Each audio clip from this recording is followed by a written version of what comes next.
The big issue will be the handcuffs and the first lock on the first door, because that's been exposed to the elements. I've just heard that the helicopter is now coming into a safe position, so it's hovering over that building.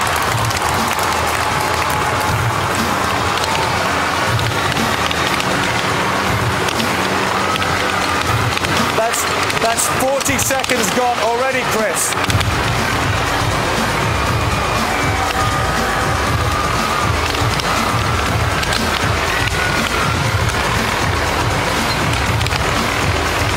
Nearly a minute gone. He seems to be having a problem with the door on the balcony. He's trying to... I can honestly say this has not happened. He's kicking in one of the glasses as he can speak. There must have been some problem with the door.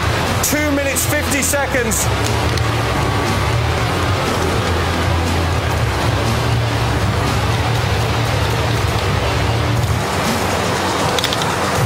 Chris hoped to be on the roof within 2.5 minutes. So he's way behind. Come on, Chris. 2 minutes, 30 seconds gone, Chris. Remember, he has to have 30 seconds on top of that roof and be away before the helicopter will leave. We now see the multi-screen. At no point is there an uninterrupted view of Chris. Chris is the only person left in that building. All these cameras are unmanned. You can see in the center of your screen the helicopter. That's his mother, Dimitra. Now, Chris wanted to be on the roof with plenty of time to spare. The final door has 2 locks on it, the latch to the ceiling. He's running up that final set of stairs. Okay, he's at the final latch, but this one has 2 locks on it.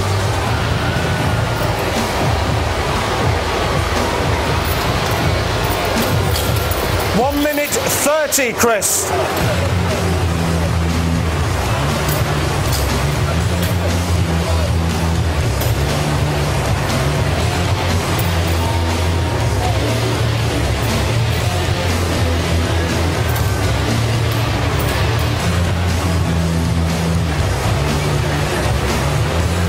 The helicopter must take off with 30 seconds left, whatever happens.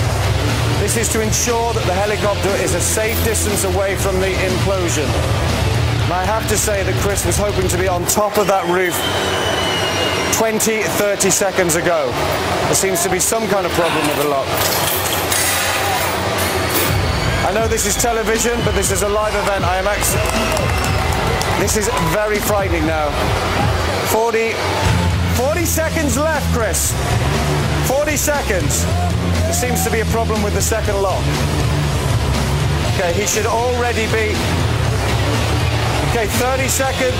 The helicopter should now... 24 seconds. Chris should have already been leaving the building at 30 seconds.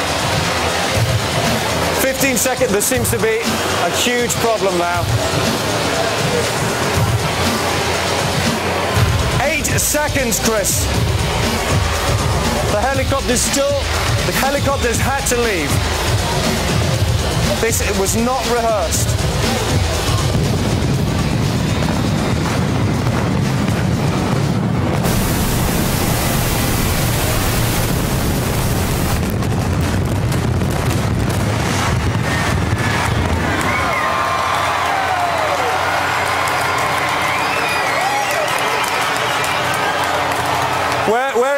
What's happened is Chris...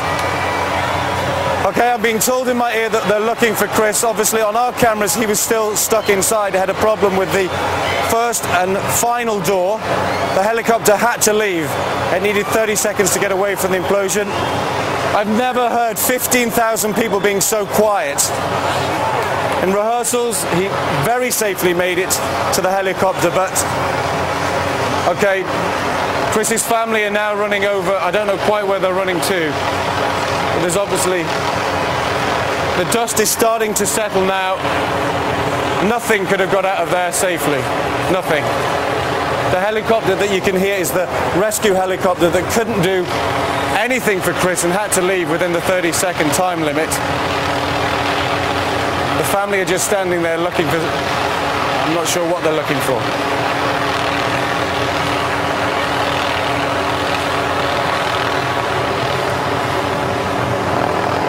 We have a camera crew that's running at the far end of the building. We're told it's safe to go somewhere closer.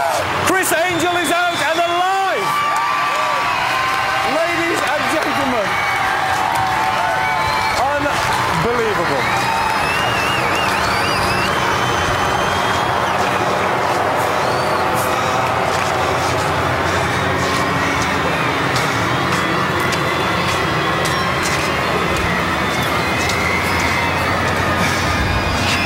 I don't think I've ever seen a family more relieved to see Criss. He looks quite shaken and covered in 4,500 tons of dust, but he is alive. He's right?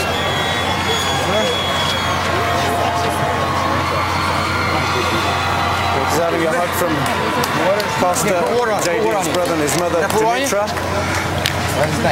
It's obviously in slight shock. It's probably the understatement of the evening. We're not sure if we're going to get a chance to speak to Criss because obviously it hasn't gone as planned.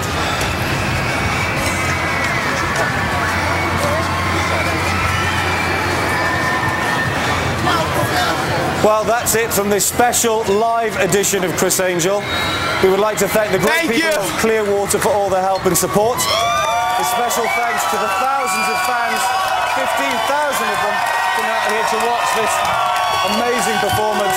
For continuing live coverage, tonight's event, go to aetv.com and chrisangel.com. And before we say goodnight, I think the audience here in our main set area has something to say. Ready? 1, 2, 3, Mike!